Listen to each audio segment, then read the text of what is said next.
O encontro entre a figura da sabedoria e Saint-Martin, ainda que pareça manifestar-se e expressar-se com maior amplitude após sua imersão nas obras de Jacob Böhme, especialmente no período em que traduzia os escritos do visionário alemão, ocorre, segundo nossa interpretação, de forma bastante precoce.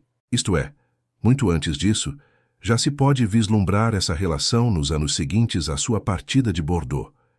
Isso nos leva a supor que Martínez de Pasquali, seu mestre espiritual, tenha abordado certas reflexões relativas à Sofia em seus ensinamentos, embora julgasse, conforme Saint-Martin nos conta, seus discípulos ainda demasiado fracos para receber tais verdades. Sob esta hipótese, torna-se evidente que a afirmação constante em Martínez acerca de uma ruptura primordial, cujas terríveis consequências conhecemos e que resultou num distanciamento doloroso da humanidade em relação ao seu Criador, põe sobretudo em destaque a impossibilidade em que o homem atual se encontra de acessar o domínio das gerações espirituais, por causa desse pecado imperdoável que rompeu e privou radicalmente o ser humano do seu vínculo com aquela divina Sofia, que podemos contemplar como sua verdadeira esposa espiritual.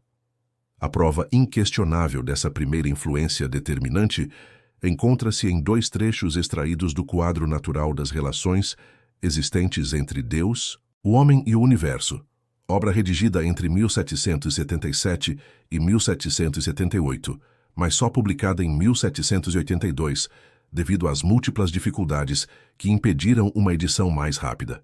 Esses trechos mostram-nos a sabedoria em ação no tocante à geração divina e seu lugar dentro da perspectiva da reintegração que cabe ao homem realizar. Tudo isso ocorre num momento em que Saint-Martin provavelmente ainda desconhecia a obra de Böhme. As linhas seguintes revelam de maneira bastante direta o papel exercido pela sabedoria sob o aspecto da imagem, vindo dela e sendo recebida pelo ser verdadeiro, sublinhando sua importância essencial em nossa relação com a unidade.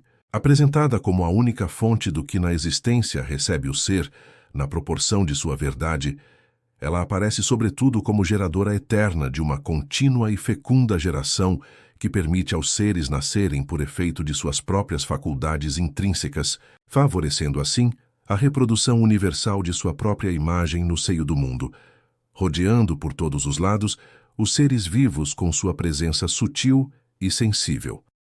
Saint-Martin afirma: a sabedoria suprema, sendo a única fonte de tudo o que existe de real, nada pode ser que não venha dela e por meio dela. Desde que um ser verdadeiro existe, ele o é necessariamente à sua imagem. Ora, essa fonte universal, jamais suspendendo a ação pela qual se reproduz a si mesma, não cessa, por conseguinte, de reproduzir universalmente suas próprias imagens.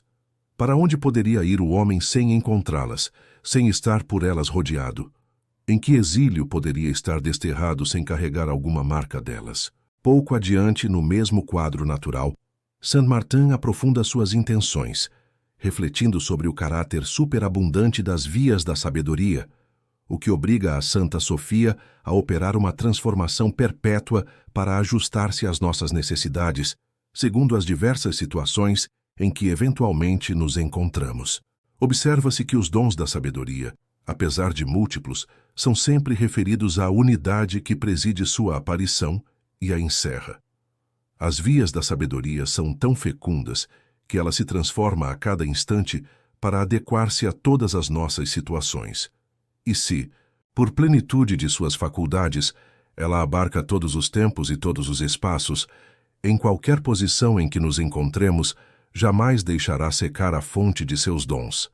E por mais numerosos que estes sejam, todos têm a mesma unidade por princípio e por fim. Um segundo elemento que nos permite supor que Saint-Martin, desde seus primeiros anos na carreira esotérica, já possuía consciência do lugar central ocupado pela sabedoria do ponto de vista doutrinal, encontra-se em um breve texto que, embora não traga a data exata, e tenha sido publicado apenas em 1807 por Nicolas Tournier no interior de uma coletânea reunida sob o título de Obras Póstumas, provavelmente teria sido escrito entre 1774 e 1776, ou seja, no próprio momento em que Jean-Baptiste Villermoz ministrava lições aos Cohen de Lyon no templo que dirigia. Essas linhas refletem, como se pode perceber, um conhecimento real dos poderes da sabedoria e de seu papel fundamental no seio dos equilíbrios universais. A sabedoria divina eterna mantém todas as produções da eterna imensidade em suas formas, em suas leis e em sua atividade viva.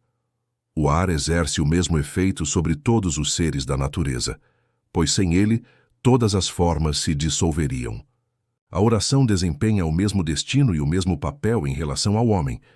Deve fazer recair seu peso sobre todas as faculdades que compõem nossa existência e mantê-las em todo o seu funcionamento, assim como o poder universal age incessantemente sobre todos os seres e os impele a manifestar a vida que possuem neles. Essa sabedoria eterna é o ar que Deus respira. Ela é una em suas medidas, aquela que faz com que a forma de Deus seja eterna.